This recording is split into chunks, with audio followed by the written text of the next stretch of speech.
Hello and welcome to the Inside Stylist Podcast, where we talk all about interiors. From interviews with interior stylists, writers and assistants to trend forecasters, Instagram experts and the up-and-coming brands we all want to feature. There's so much to talk about. I'm your host, Emma Morton-Turner. Enjoy the show. Today's guest trained as an interior designer, then went straight on to become a set decorator, prop buyer and interior stylist. After starting a family, she worked on interior projects helping clients with their homes, which led to sourcing antique furniture. She became passionate about 20th century design and with her husband Robbie set up an antiques business specialising in Italian and French furniture. This led on to them creating Artisanna London, which specialises in beautiful handcrafted upholstered pieces inspired by the glamour of the 1950s French and Italian designs. The pieces are handcrafted in the UK using Artisanna's extensive fabric library. Today I'm in the Artisanna London showroom with Jess Pownall. Hello Jess. Hi. Your showroom is lovely. It's full of beautiful pieces. It's absolutely lovely to be here. So thank you very much for letting me come and interrupt your day. Thank you. So you started as a stylist. I did. What kind of work did you So I worked in film and TV and commercials. Actually, I started out in commercials, and so did a lot of projects working as an assistant, interior stylist. So that involved going to source props and rent props and then style the sets. And then that led on to a lot of TV work, worked on TV dramas, and then independent films, and actually a couple of big Hollywood films too. So yes, I worked in over about 12 years or so. That's really exciting working on TV, especially Hollywood. That sounds really good. No, it was really good. So were you just known by a production agency and they said, we want to take you out there? Yeah, I became part of an agency called Art Department, who were based in West London, and then they just got me lots of freelance jobs, and then I started as an assistant, and then I you start meeting lots of production designers and art directors, and then people start using the same people, and ultimately I then became a kind of a stylist stroke set decorator for different productions, and it was wonderful.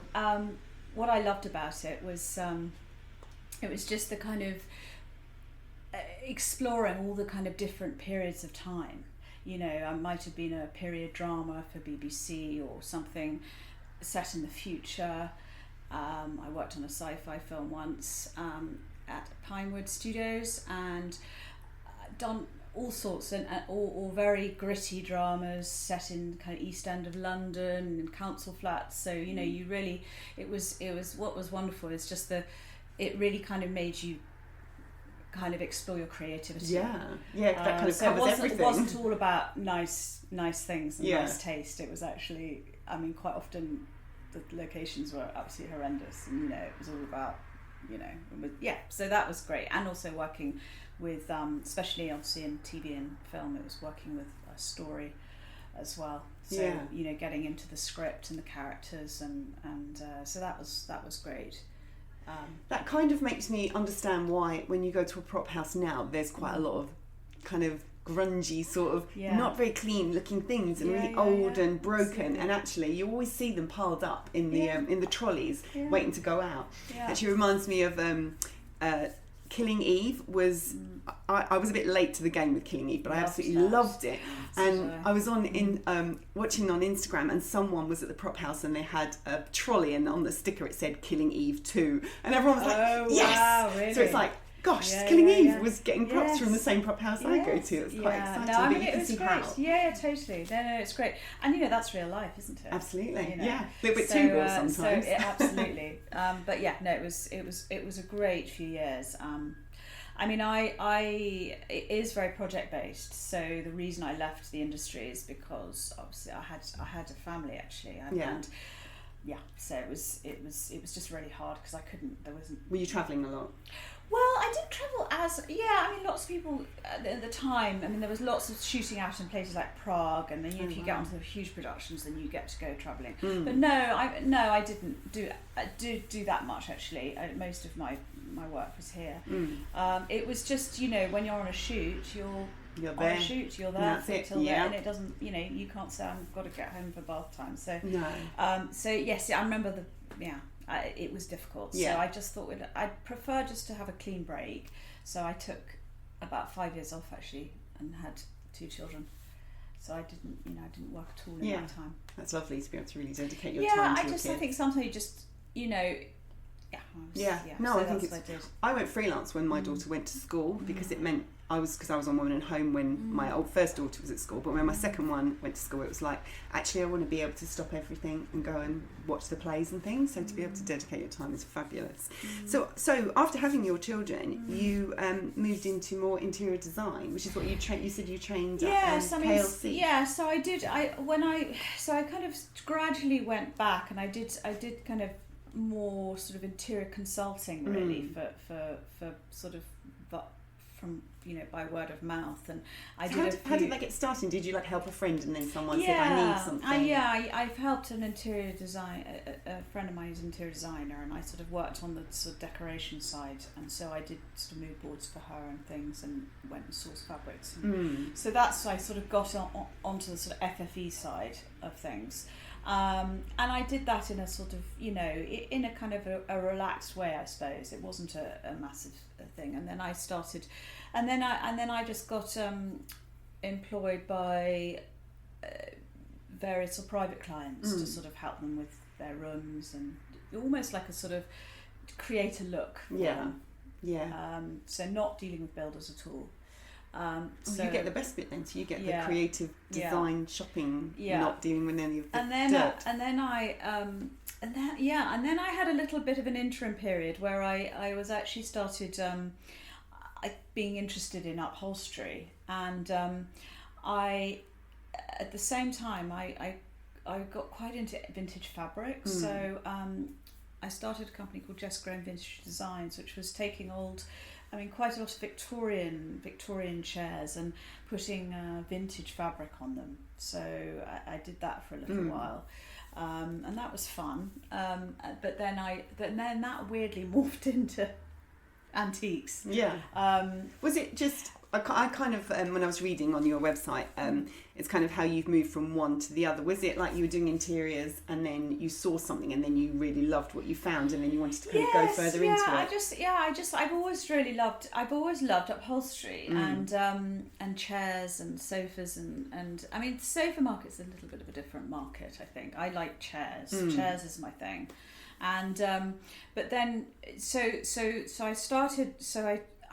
I don't know how I got into 20th century design, but I did, and that included old, 1950s chairs from France and Italy, which I used to reupholster, and also then I used to buy furniture too. So anything from lighting, mirrors, furniture, and upholstery. And my husband Robbie was also at a crossroads at the time, and we just sort of came together and started this family business. And we used to exhibit in Battersea, the antiques fair. Yeah. So we did that for quite a few years. So we just, we're very passionate about 20th century design. We love it, and we used to go on buying trips together, which is really nice. Yeah. And we don't do so much anymore because. Actually, no, my husband does that, and then is that how you make it work? Because obviously you have children. Well, yeah. So yes, we were both. We were both kind of there for the kids because we're freelance. So it worked. We just made it work, and as soon as the children go to school all day, it's kind of you have the day to yourself. So, it was. It's been fun. So the antiques business has kind of gone into Artisanna.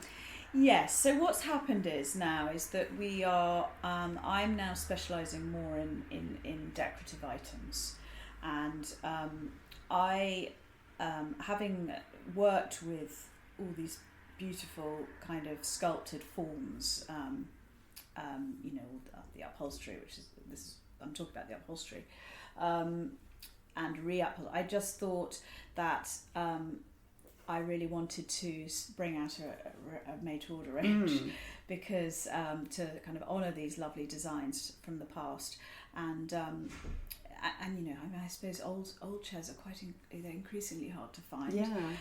So if you find an old chair, there's always a risk that it's going to be practically need to be rebuilt because they are 60, 70 years old. Well, exactly. And you know, to be honest, I thought, well, actually, and what is nice is that with the new range, you know, a client can come in and they say, listen, I want it in that fabric. And the problem is I used to have with the old chairs is that you know, you always think, oh, what shall I put on there? And although I did sell a lot of chairs, it used to be kind of my signature a little bit at Battersea, but you know, I was always used to like put bright colours on the chairs, and that is a bit of a risk. And I think, well, actually, and you know, so I thought, gosh, well, why don't I just bring out a range of these chairs, and everything is made in West Sussex. So the frames are incredibly high quality, solid beech frames.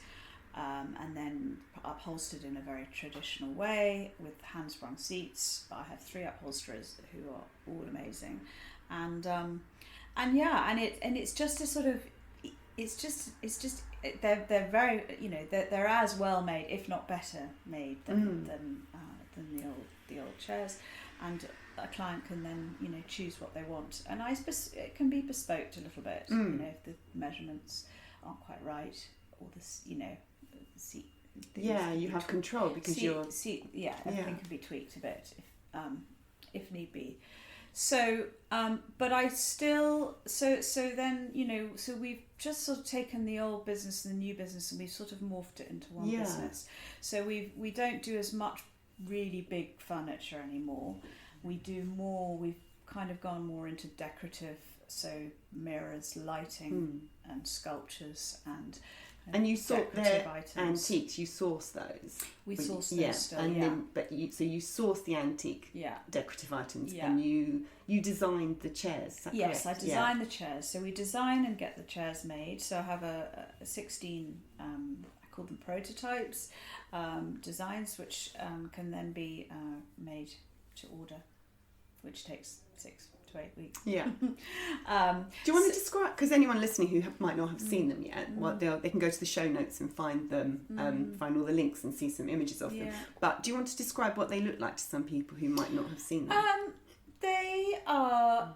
There's a wonderful era called the Hollywood Regency era, which is sort of 1950s Hollywood, which was a very kind of glamorous. Yeah, it's all about. That's what I think. Glamorous, if I had to say one word for your chairs, I'd say glamour. Yeah, absolutely. Yeah. So it was a very glamorous era, as we all know, and these chairs have this wonderful kind of glamorous feel about them. They are, you know, it's what I call kind of retro glamour, and they are oozing with elegance and class. What's wonderful about them is that they are they have a lovely sculpted look. A lot of them have very curvaceous backs or scallop backs, so which is very they sit really nicely in a sort of a square room. So it's just, you know, it's curved forms are definitely on trend at the moment. I think people are kind of going a little bit away from the sort of angular upholstered chair that you see everywhere. So it's away from that kind of hotel room look, you know, where everything is a little bit samey, you know, and so and another thing about my chairs is that they are incredibly comfortable. I know, I was just going to say, if I lean back now, I might not leave. And, you know, things like the sculpted backs. I have one armchair called the Toady chair, which is got the most, it's not actually in here, but it has a sort of a curved back, and you literally just, you know, your back just sinks in, and it just kind of takes the shape of your back, and it's an amazing feeling to sit in it. So that my chairs kind of follow this sort of kind of theme, and you know, they look great and they are great to sit in. But yes, they are I'd say very curvaceous and scallops and curves. And from the room we're in now, obviously you have a lot of fabrics to choose from, but there's a lot of kind of is it satin, and there's lots of velvet. Yes, this one, is that satin? It is. It's beautiful. Yeah, I mean, Yes, velvet is a big favourite of mine because the chairs that I design, velvet looks very good on them. No, velvet looks absolutely spot on. And velvet is massive right now, absolutely massive. No, velvet is, I think, and I've been using velvet on the old chairs for 10 years, because I started the old business in about 2009. So I'm almost 10 years in, and I've been using velvet for quite a long time. But I think people don't really tire of velvet. It has that wonderful kind of luxurious kind of feel, doesn't it? So and my chairs really suit velvet. Yeah. At the same time, I like to explore with different textures. I think one has to, my chairs will look good with. I tend to go a little bit more plain with these chairs, but that's me. But perhaps somebody could be a little bit more. Yeah, it'll suit their room. Absolutely. Yeah. And the velvets are they're very luxurious, but because they're such strong colours, some of them are like a really deep, or like a burnt orange, or a very deep pink. Yeah. So they're that kind of 50s style, but with a modern twist on them. Yeah. No, they're great. Yeah. So was there a reason behind French and Italian mid-century design? It's like, why go for that? Was it how you felt? I think it's just, I think aesthetically it's just a lovely, I think it's it was a very interesting era, and I think a lot of design came out of that era. A lot of there were a lot of very big designers who, brought out a lot of furniture and actually, upholstery and furniture, and so and a lot of designers came from Italy. So it's just, I think, I think it's just the way these designs look. I was very inspired by that, and as I said, I wanted to just bring a little bit of modern, and so combining the old with the new, with a kind of a modern twist. And I mean, in France too, there was lots of great design, and I was just, I was attracted to it for its glamour. And do you have them, or not? Do you have them in your home? You must have them in your home. Do you have? Yes. Do you need more room so you can have more chairs? Which ones do you have in your home? I have. I've got. What have I got in my home? I've got the Oscar sofa in my hall, and I have a pair of toady chairs as well. So yes, I do. Yeah. I do. And we have a few 20th century antiques as well in a kind of an old country farmhouse. Which that's in great. Homes and Gardens, actually. Oh, really? Fantastic. I'll dig that out. Yeah. So I think people listening are going to want to know about these for photo shoots. I mean, features, you have photography that people can use in features, which you're with Hillgate PR, aren't you? Yes, so that's right. So people need to get images, they can contact Hillgate. Yes, absolutely. And do you have sample? I mean, obviously we're in a room full of chairs, but do you have these available for people to use in photo shoots? Yeah, possibly. Yeah. And if people wanted to have something made up for a shoot, is that possible? Yeah, no, definitely. I'm in a brochure coming up at James Hare, which is the fabric house. Yeah. So I'm just lending them a couple of toady chairs, and they're covering my toady chairs with their latest range of fabric. That's a really good idea. So that's quite nice for us. So it's all about the collaboration now. Yeah, exactly. That's the way the world is going. So that is what I'm really focusing on, is the collaborations. Yes. So yes, and I'm open to that sort of thing. Yeah, good exposure. Yeah. And is there a long, because it's like 6 to 8 weeks timeline, isn't it? Can you turn things around quicker for shoots? Yeah. Yeah. Just kind of give as much notice as possible. Yeah. So I've kind of mentioned that bit now. So what's the highlight of your career so far then? Because we were just before we started recording, I was just saying how the more people I interview, especially people who've done interior styling, everyone seems to have this kind of side hustle. And I think we're quite entrepreneurial without realising we're actually business women or businessmen. Yeah. But so you've done quite a lot. So what's the highlight, or is the highlight yet to come? The highlight of Artisanna or the highlight of my whole career? Maybe both. I think the highlight of my entire career was some of the big films I worked on, with big actors. You can name and drop. Stuff. You can name drop films. You don't have to name drop people if you don't want to. I worked with Sam Neill and Lawrence Fishburne on a massive sci-fi film, we had to do the interiors of the spaceship. Of course, as you do. Yeah, that was fun. All sorts. I don't know, all sorts of people. Yeah, I've done this and that. Yeah. And Artisanna. But yeah, so that was I suppose working on some of the big films, which was wonderful. It's just great. You get a little bit starstruck and all that, and it's just fun. And Artisanna, we a lovely interiors writer who I've been she's been slightly my mentor actually, called Serena Fashana. Okay, I don't know her. She is she wrote a lovely piece on my home, and it was sort of incorporating Artisanna and talking about Artisanna, but also talking about how I did up my home. And the theme was kind of modern living in the country. So my home was in Homes and Gardens last August, and it featured quite a few of my chairs, which was really nice. Yeah. So that was really exciting. It was a great shoot. It was really fun. Really great day. Lovely photographer, and so that was a little bit of a highlight, I suppose, in the last year. I've only been up and running for a year. I was just going to ask you that, because I know you're quite new. I remember I went for coffee with Jess and Rhian from Hillgate, and I remember them showing, and I was like, I've not seen any of this before, so I knew you were reasonably new. So you're doing very well then to be so new and so well established. Yeah, we've had some really good press, and people are really loving our products. It's funny calling them products, because products even seem to be the right way of saying. People are loving our chairs. Yes.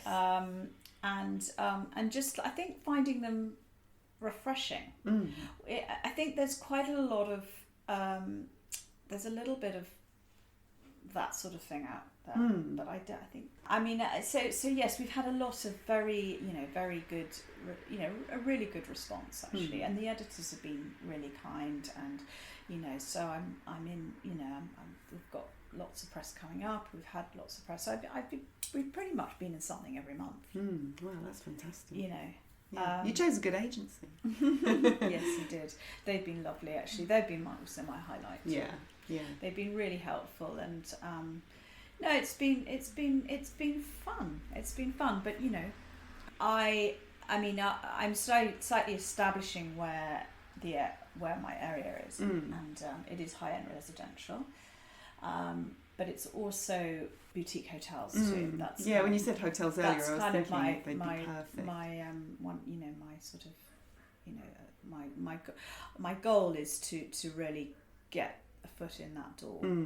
That was my next question. Yeah. What's your goal? Yeah, to get into. Yeah. Because I can see them in the hotel rooms, but I can also see them in when they have those amazing lounges, and you've got lots of different chairs. Yeah, no, that's stunning. my goal, yeah. and I have, in fact, I'm in a few pitches at the moment for that sort of thing. So there's one big pitch which is a sort of a club. I'm not going to call it gentleman's club, because it's working environments where everyone comes in and you have to belong to. It's actually an all-women's club. Oh really? Yeah, in Mayfair. It's going to be 5 stories. Wow. The lovely designers working on it, and we'll see. They really like the chairs, so they're just working it all out at the moment. So that would be amazing.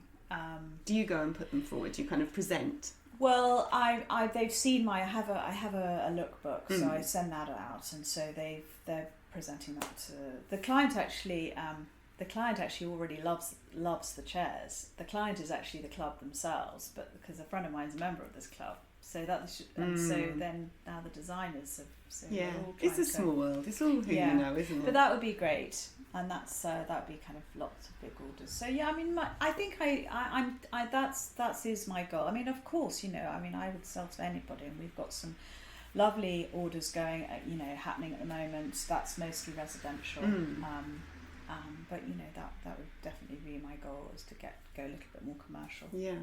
So you said there's 16 chairs. Yeah, 16 or 17 designs, I think. Yeah. And then is there a kind of a plan to bring more in? Yeah. So yes, I'm always working on new designs. Do you love doing that?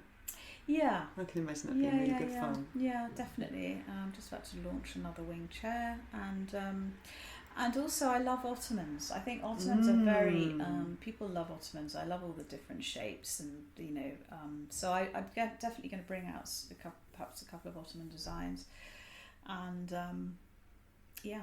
Very exciting. That's kind of. Yeah, well, I was going to ask what's next, but I think that's what's next, isn't it? Well, or is there more? I think just bringing out more designs and following the same kind of theme, really. You know, as I said, I love them, and they're my babies. Yeah. Oh, I think I feel exactly the same. Exactly the same. Yeah. Yeah. Brilliant. Well, thank you very much for your time today. It's been really lovely to come and see them in the flesh and sit on them. It's been great to chat. Okay, great. Thank you. Thank you. Thanks for listening to the Inside Stylist Podcast. You'll find all the details from today's show over on InsideStylist.com. Until next time, bye for now.